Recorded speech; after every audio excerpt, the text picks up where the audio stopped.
खनिज संपदा यहाँ है तो फैक्ट्रियां भी यहीं लगेंगी, बिजली भी यहीं बनेगी। बहुत साफ कर दिया कि अभी और हसदेव अरण्य जैसे छत्तीसगढ़ में हो रहे हैं, यहाँ होंगे। यानी आपसे जो लैंड बैंक लिया गया है वह आपको वापस नहीं करेगी बीजेपी, वह पूंजीपतियों की देगी और वहां से कोयला निकाला जाएगा, खनिज निकाला जाएगा और आदिवासियों को उजाड़ा जाएगा। सवाल मेरा आपसे ये है कि पिछले 50 वर्षों से लगातार झारखंड से खनिज निकाला जा रहा है, लेकिन क्या आदिवासियों का सही विकास हो पाया?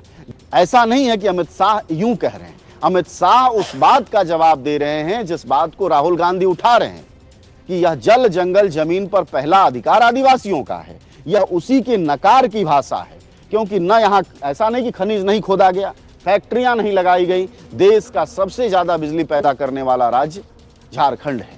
देश में सबसे ज्यादा कोयला देने वाला राज्य झारखंड है।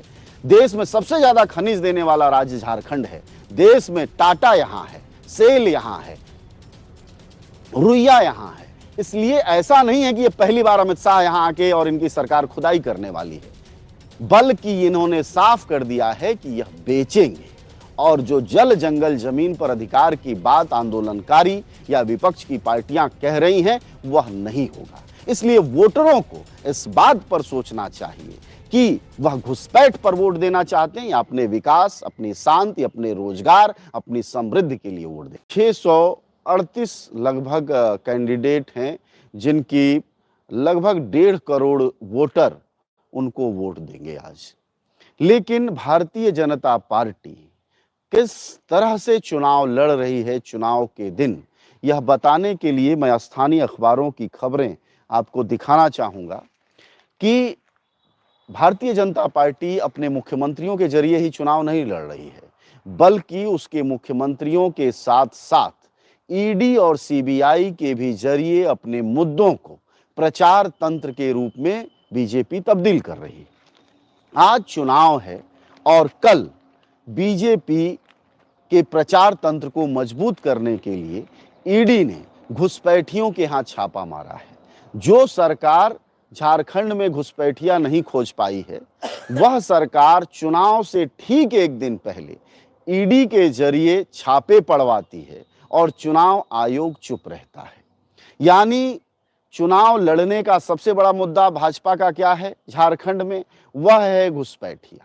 और छापा पड़ता है कल ठीक चुनाव से एक दिन पहले और वह अखबारों की खबर बनाई जाती है। आप समझ रहे हैं मैं क्या कह रहा हूं कि किस तरह से भारतीय जनता पार्टी ईडी और सीबीआई को अपना तोता बना चुकी है और उसका इस्तेमाल विरोधियों की आवाज दबाने के लिए तो होता ही है, चुनावी प्रक्रिया को प्रभावित करने के लिए भी हो रहा है। और वह साफ है कि अखबारों में, अगर मैं ये अखबार उठाऊं और आप देखिए तो हर जगह अखबारों में मैं आपको दिखाता हूं खबर। ये देखिए फ्रंट पेज की पहली खबर है, घुसपैठ मामले में पाकुड़ समेत 17 ठिकानों पर छापे पड़े। और खबर देखिए, खबर क्या बोलते हैं अमित शाह? बांटने में लगे। ये है मतलब चुनाव 17 साल के शासन पर वोट नहीं मांगा जा रहा है। मैं दूसरा अखबार भी आपको दिखाऊंगा। 17 साल के जो मुख्यमंत्री रहे भाजपा के, उन पर वोट नहीं मांगा जा रहा है, उनके विकास, उनके कार्यों पर वोट नहीं मांगा जा रहा है। न प्रधानमंत्री मोदी के 11 साल पर वोट मांगा जा रहा है, न उनके आदिवासी प्रेम पर वोट मांगा जा रहा है, न उनके किसान प्रेम पर वोट मांगा जा रहा है, न अपने किए हुए बनाए हुए विश्वविद्यालय, कॉलेज, एम्स पर वोट मांगा जा रहा है, बल्कि वोट मांगा जा रहा है घुसपैठ पर। इस राज्य की आदिवासी जनता जो अपने शिक्षा की बेहाली, स्वास्थ्य की बेहाली, गांवों में सड़कों की बेहाली, विश्वविद्यालय कॉलेज की कमी, महंगी होती शिक्षा से परेशान है, उस आदिवासी जनता को भारतीय जनता पार्टी की सरकार और भारतीय जनता पार्टी के सबसे बड़े नेता सिर्फ घुसपैठ पर वोट मांग रहे हैं। इसलिए अभी 8 बजने को है। मैं आपसे चाहूंगा कि यह वीडियो ज्यादा से ज्यादा प्रसारित करें, लोगों के बीच शेयर करें, जिससे लोग यह जानें कि भारतीय जनता पार्टी जब जीत कर अगर आती है तो वह किस तरह का सरकार बनाने जा रही है। वोट मांगना बुरा नहीं है, लेकिन अगर किसी राज्य में सिर्फ सांप्रदायिकता के आधार पर, सिर्फ बवाल और बलबे के आधार पर, सिर्फ हिंदू और मुसलमान के आधार पर कोई पार्टी चुनाव जीतने की रणनीति अपनाए तो न सिर्फ यह संविधान के खिलाफ है, बल्कि यह देश हित में भी नहीं है, राष्ट्र विरोधी है। मैं दूसरा अखबार जो यहाँ का सबसे प्रमुख अखबार है, मैं उससे भी आपको परिचित कराता हूँ। यह मैं बहुत जरूरी समझता हूँ कि आपको जानना चाहिए। ये जैसे दूसरा अखबार है, घुसपैठियों को भाजपा डिटेक्ट, डिलीट और डिपोर्ट की नीति से चुन चुन कर बाहर करेगी, यह अमित शाह हैं। इनकी खबर इस अखबार के फ्रंट पेज पर छपी है, ठीक है। और देखिए, यहां भी देखिए, रोटी माटी बेटी, ठीक है, ये विज्ञापन भी छपा है और ये बदले में खबर भी छपी है। अब अखबार आप भी देख ही लीजिएगा। मैं आपको इन अखबारों में छपी हुई खबरों से होने वाले असर से परिचित कराना चाहता हूं। आप सब जुड़े रहिएगा और मैं चाहूंगा कि इस बात को लोगों में ले जाएं, क्योंकि जब कोई पार्टी चुनाव लड़ती है तो आज चुनाव का दिन है और चुनाव के दिन में अगर घुसपैठियों भाजपा डिटेक्ट, डिलीट और डिपोर्ट, इससे मुझे ऐतराज नहीं है, घुसपैठिया किसी को नहीं चाहिए, लेकिन इन्हीं की सरकार है, बॉर्डर पर गृह मंत्री जिम्मेदार हैं, असम जिस सीमा से घुसपैठिए घुसते हैं वहां भी डबल इंजन की हेमंत बिस्व शर्मा की सरकार है, और जिन घुसपैठियों को भाजपा ने खोजा है एनआरसी में, उनका क्या किया? क्या उनको बांग्लादेश भेज दिया गया? किसी एक आदमी को भारत से बांग्लादेश डिपोर्ट किया गया है क्या? ये अमित शाह क्यों नहीं देश को बताते हैं, बजाय कि भ्रम में डालते और समस्याओं से ध्यान भटकाते।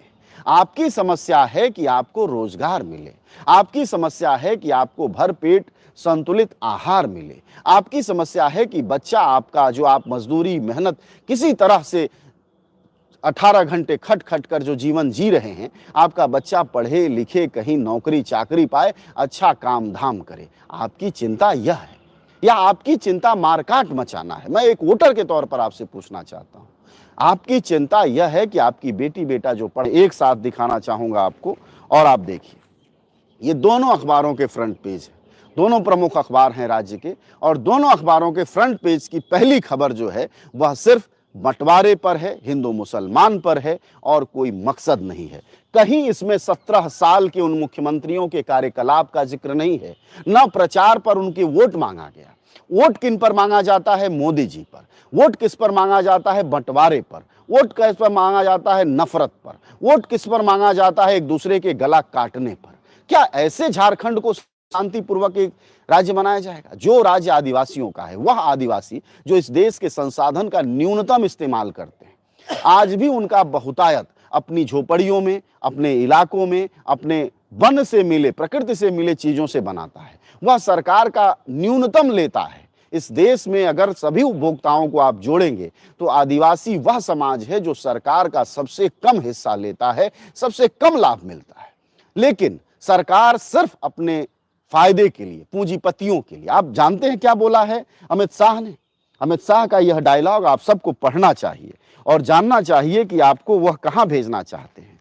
वह विकास है, यह लिखा है, जरूर जानिए आप। खनिज संपदा यहां है तो फैक्ट्रियां भी यहीं लगेंगी, बिजली भी यहीं बनेगी। तय कर दिया उन्होंने कि अडानी को जमीन दी जाएगी जीतने के बाद। फिर एक बार खबर देख लीजिए, ऐसा नहीं कि यहां फैक्ट्रियां कम लगी हैं, यहां कोयलरी कम लगी है, लोगों को उजाड़ा कम गया है, बल्कि बहुत साफ कर दिया। आप बाद में भ्रम मत पालिएगा कि हमने नहीं बताया, हम आपको बता दे रहे हैं। फिर एक बार यह देख लीजिए, खनिज संपदा यहां है तो फैक्ट्रियां भी यहीं लगेंगी, बिजली भी यहीं बनेगी। बहुत साफ कर दिया कि अभी और हसदेव अरण्य जैसे छत्तीसगढ़ में हो रहे हैं, यहां होंगे। यानी आपसे जो लैंड बैंक लिया गया है वह आपको वापस नहीं करेगी बीजेपी, वह पूंजीपतियों की देगी, और वहां से कोयला निकाला जाएगा, खनिज निकाला जाएगा और आदिवासियों को उजाड़ा जाएगा। सवाल मेरा आपसे यह है कि पिछले 50 वर्षों से लगातार झारखंड से खनिज निकाला जा रहा है, लेकिन क्या आदिवासियों का सही विकास हो पाया? जिन इलाकों में बड़ी बड़ी फैक्ट्रियां हैं, उन इलाकों में अगर आप चले जाएं तो सीएसआर के नाम पर जो लूट है वो तो है ही है, उसके अलावा उनके जो अधिकार हैं, यह आप जरूर जानिए। यह मुझसे मत जानिए, अपने से जानिए कि क्या आपको जिन फैक्ट्रियां बनी हैं उन इलाकों में आपके बच्चों को वाजिब रोजगार मिला है या नौकर चाकर बनाया गया है? आपको एक खेतीहर से, एक किसान से मजदूर में तब्दील किया गया है या फिर आपको मालिक में तब्दील किया गया है? आपका जो अच्छा खासा जल जंगल जमीन था, प्रदूषण विहीन था, आप आराम से रहते जीते खाते थे अपने संसाधनों में, उसमें आप प्रदूषित जगहों में हैं, आपकी नदियां जहरीली कर दी गई हैं, या वह स्वच्छ और सुंदर है? क्योंकि ऐसा नहीं है कि अमित शाह यूं कह रहे हैं, अमित शाह उस बात का जवाब दे रहे हैं जिस बात को राहुल गांधी उठा रहे हैं कि यह जल जंगल जमीन पर पहला अधिकार आदिवासियों का है। यह उसी के नकार की भाषा है, क्योंकि न यहां ऐसा नहीं कि खनिज नहीं खोदा गया, फैक्ट्रियां नहीं लगाई गई। देश का सबसे ज्यादा बिजली पैदा करने वाला राज्य झारखंड है, देश में सबसे ज्यादा कोयला देने वाला राज्य झारखंड है, देश में सबसे ज्यादा खनिज देने वाला राज्य झारखंड है। देश में टाटा यहां है, सेल यहां है, रुइया यहां है। इसलिए ऐसा नहीं है कि ये पहली बार अमित शाह यहां आके और इनकी सरकार खुदाई करने वाली है, बल्कि इन्होंने साफ कर दिया है कि यह बेचेंगे। और जो जल जंगल जमीन पर अधिकार की बात आंदोलनकारी या विपक्ष की पार्टियां कह रही हैं, वह नहीं होगा। इसलिए वोटरों को इस बात पर सोचना चाहिए कि वह घुसपैठ पर वोट देना चाहते हैं या अपने विकास, अपनी शांति, अपने रोजगार, अपनी समृद्धि के लिए वोट देना चाहते हैं। इन दोनों अखबारों के जरिए मैंने आपको कोशिश की कि बता सकूं कि ठीक स्थिति क्या है। आप सबने सुना, आपका धन्यवाद। बात ठीक लगी हो तो इसको शेयर करिए, लाइक करिए, सब्सक्राइब करिए और जनता की आवाज बनाइए, क्योंकि जनज्वार जनता की मीडिया है और मैं आपका पत्रकार हूं। शुक्रिया आप सबका, धन्यवाद। आप सब जानते हैं कि जनज्वार का खर्च आपके जनसहयोग की बदौलत चलता है। आप भी जनसहयोग में शामिल हों और आजाद और स्वतंत्र पत्रकारिता को बनाए रखने के हमारे इस महाअभियान में शामिल हों। हमें इंतजार रहेगा आपके सहयोग का, क्योंकि आपका सहयोग ही हमारी मजबूती का सबसे ताकतवर रास्ता है। धन्यवाद साथी।